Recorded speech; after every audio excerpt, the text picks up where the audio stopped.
A bracket order is essentially 3 orders bundled into one. It's a type of order where you can enter a new position with a target and a stop loss. It's available on NSE, NFO and CDS. To invoke a bracket order, just open up the regular order form and choose more options and select bracket. Here you can modify your quantity and price. All bracket orders are limit orders, so if you want to make it a market order, just enter a price higher or lower than the current price depending on whether you're going long or short. Since I'm going short, I'm going to make this 1084. Your stop loss has to be in terms of absolutes, so I don't want to lose more than 10 points on this trade, and my target also has to be in terms of absolutes, and I don't want to make more than 20 points on this trade. If you look here, there's a trailing stop loss which is optional. It has to be in an absolute value of 1 or 0.05 for CDS. So I've chosen my trailing stop loss as 2. What this gameplay is quite simple. My entry is going to be around 1084, and if it goes to this is a short order by the way, so if it goes against me, I'm going to be stopped out at 1094, or if it's going in my direction, I'll make 20 points, which is 1064.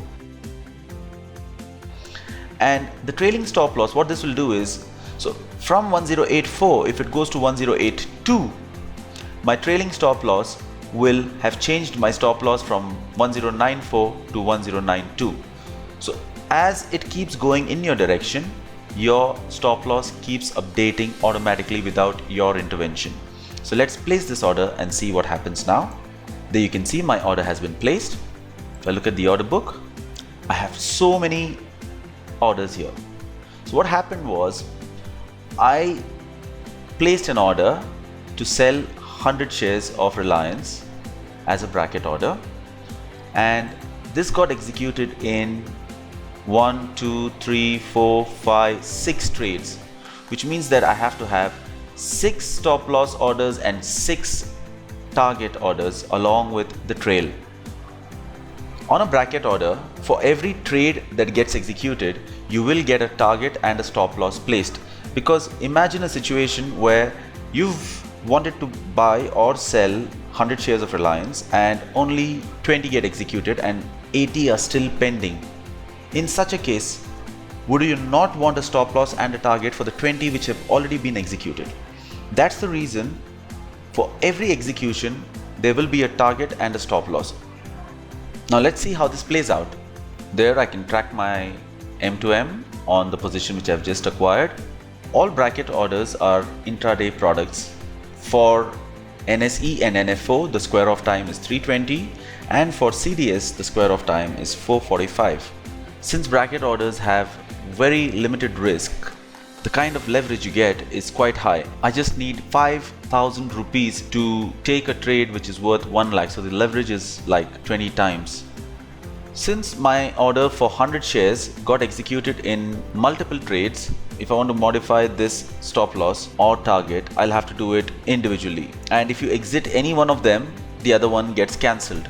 So while Reliance is playing out, I'm tempted to enter a long bracket order on Infi. So here's my order. My stop loss is again 10 points and my target is 20 points with a trailing stop loss of 2 points. So as I mentioned before, if all my stocks are entered around 991, that means that my stop loss will be 981 and my target will be 1011. From 991, if the price goes to 993, my trailing stop loss will move the stop loss from 981 to 983. You don't have to do anything, you just have to wait for the market to do what it's doing.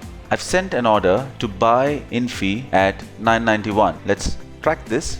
There, you see my Infi buy order has been executed. Now this got executed in 2 different trades. So for both of them, the stop loss is 981 and there's a target of 1011. And we'll have to wait and see how this plays out. You can track it in your positions. You have an option to exit it from your positions. The moment you click exit, you're taken to the order book because these are bracket orders, and from here you have to either edit or exit your orders. Let's check out the leverage on the Infi trade. Again, 20 times leverage. So I'm tracking my positions here. My trailing stop hasn't yet kicked in. So I've been tracking my M2M here. As you can see, I've made a handsome profit on Infi, and Reliance is still around the same place I shorted it. And if you go look at my order book now, my original entry price for Infi was 991 and my target was 1011 and my stop loss was 981. Since Infi has started moving in my direction, every 2 points that it went in my direction, my trailing stop loss has moved up 2 points. In both these orders, if you observe, because I've made a profit of around 400, it's showing me a different stop loss. So now anytime during the day, I can choose to exit the order, or I can wait for 320 and the orders will get automatically squared off. There you can see my Infi trade is complete.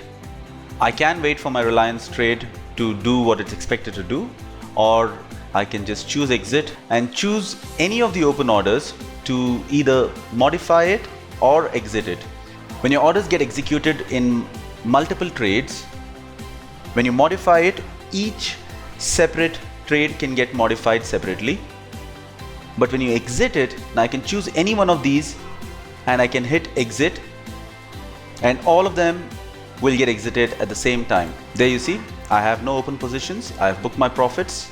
So one last thing I'd like to add to this bracket order video is that you cannot square off a bracket order by placing another bracket order. You have to square it off from your order book or from your positions.